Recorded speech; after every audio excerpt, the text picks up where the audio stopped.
Hi, I'm Simon Rose. You're joining us here in Melbourne on our Level 3 course where we've made amazing breakthroughs with an area of our work that we call coherence. And I've been promising to give you a full definition and a simple explanation of coherence. Well, firstly, the simple explanation. You could think of coherence as meaning mastery, ascension, enlightenment, all those words you've heard before. But I'm not using those words because they all have a new age, airy-fairy and undefined meaning. Coherence is simple science. It has a simple scientific explanation, and I'm going to share it with you. Coherence means, in our language, that all of our minds, all of our voices and centers of consciousness become one. In physics, a coherent message is a message that gets through intact, with integrity. Why have I chosen that scientific term to describe something to do with enlightenment? It's because we're uniting two different fields in one. One field, one that you might have already heard of, is the psychological research into peak states of consciousness. Another field, which a lot of you have probably heard of, is the holographic model of the universe. As far as I'm aware, no one's ever united the two into one before. You might already be aware from my blog of the triune brain model, which simply says that we have a different voice, a different mind in the head, the heart, and the gut. In the McFetridge work, in the peak states work, one of the first steps that McFetridge made was to say that as you combine those minds, as you combine the head and the heart, for instance, so that you speak with one voice. So you're never going to say, my head says this and my heart says that. When you speak with one voice, you become much more powerful. You reach a state that McFetridge calls inner peace. Similarly, if you combine the heart and the gut, or all the other minds, you reach more and more powerful places of being. In the peak states research, there are 9 biological minds, and in our work there are 12. The distinction is we go further down, so not just starting at the base of the spine, what some people call the base chakra. We work with the energy and the mind source in the knees, the ankles, anchoring us into the earth, because each of those points has a voice. What matters is, when you combine all of those minds into one, you speak with one voice. As far as I'm concerned, that's what every great master has done. Whether you're Christian and you think of Christ, whether you're Muslim and think of Muhammad, whether you're Hindu and think of Lord Krishna, every great master spoke with one voice. They sourced through themselves the power of consciousness with one voice. What separates people of, I'm going to call, ordinary consciousness from the great masters is that level of coherence, meaning can they speak with one voice? Really simply put, the journey to enlightenment in a much more structured sense is the extent to which we can unite our voices as one. If we can speak with one voice and one being from the head, from the heart, from the gut, from the spirit or Buddha mind, from our sexual mind, from our solar plexus mind, from our skeletal mind, if we can speak with one voice, therefore there's only one version of who we are, then when you say you are healed, or when you say I am abundant, 100% of your being comes through.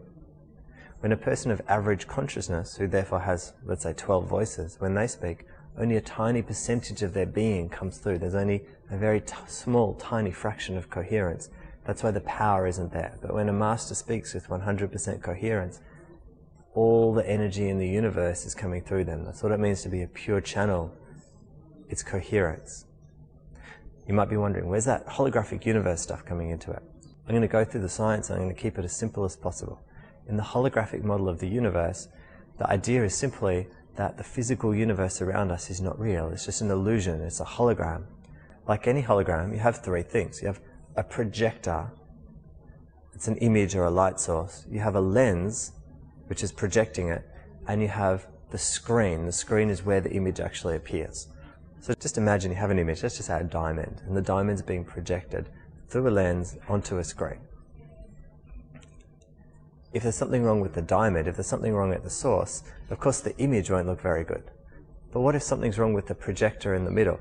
You might have the most perfect diamond in the world, but if there's something wrong with that lens, if it's something faulty with the projector itself, then the image that you see on the screen will look faulty. It'll look like a diamond in the rough. Now, what most kinds of treatment in our Western world, most treatments work on the illusion, the maya, or projection. So when you have surgery on a tumor and cut it out, what you're doing is you're accepting the illusion that this is real, and you're trying to operate on the illusion, cutting the illusion out of the illusion. What spiritual healing type techniques do, and new age type healing techniques, is that they embrace this idea of holographic universe, and they said, no, what's real is consciousness. This is just an illusion. We need to fix the consciousness. So we have this idea of trying to go back to the source, my analogy, the diamond, and fix the diamond. What's different about reference point therapy, why I make it very clear always that we're not spiritual healing and we're not New Age healing, and we disagree with spiritual healing and New Age healing, is that we're not trying to fix the diamond because we know the diamond is perfect.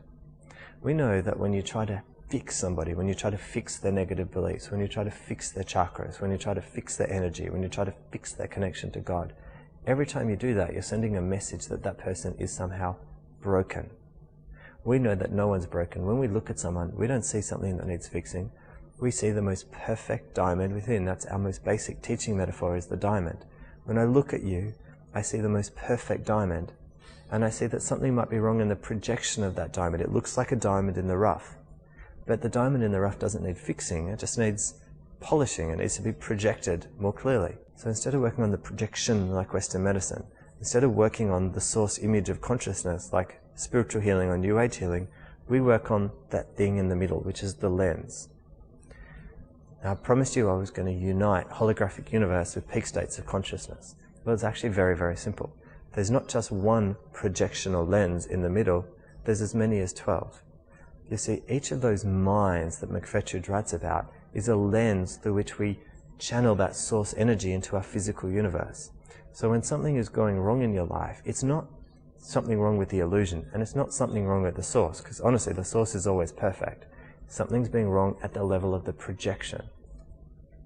Let me give a simple example. Someone might be having relationship problems.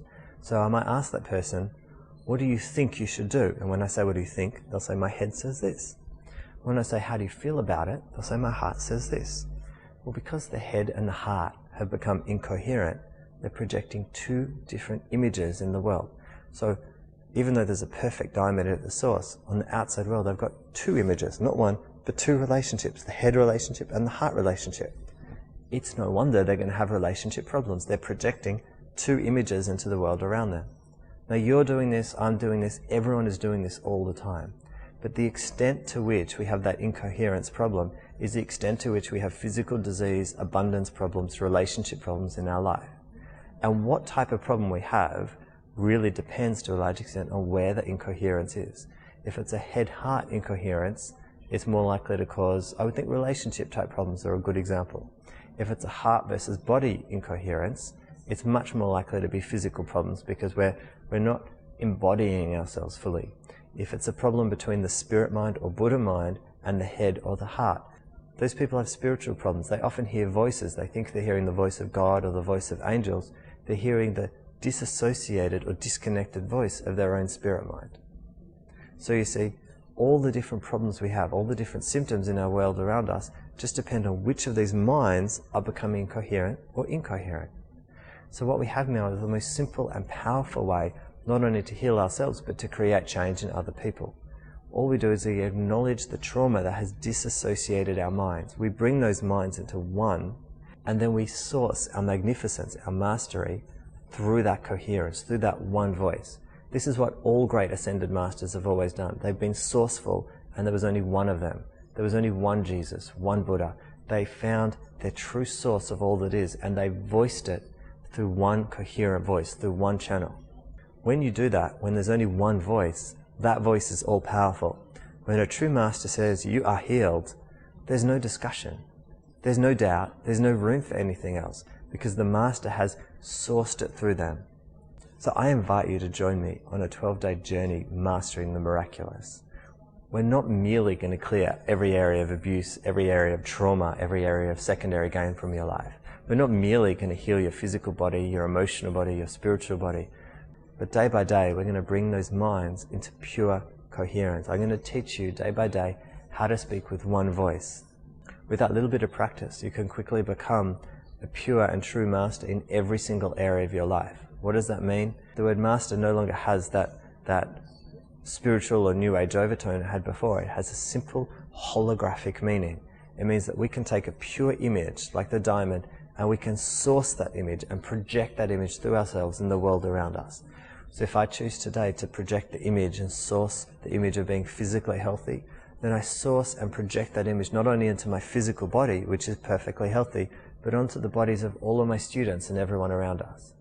If I choose today to source the image of being truly magnificently abundant and wealthy, then I source that image through myself, coherently, and into the lives of everyone around me. That's what I'd like you to do. I'd like you to join me on that journey to coherence, that journey to pure mastery on our Mastering the Miraculous course. I think it's an amazing journey, and I want to share it with you.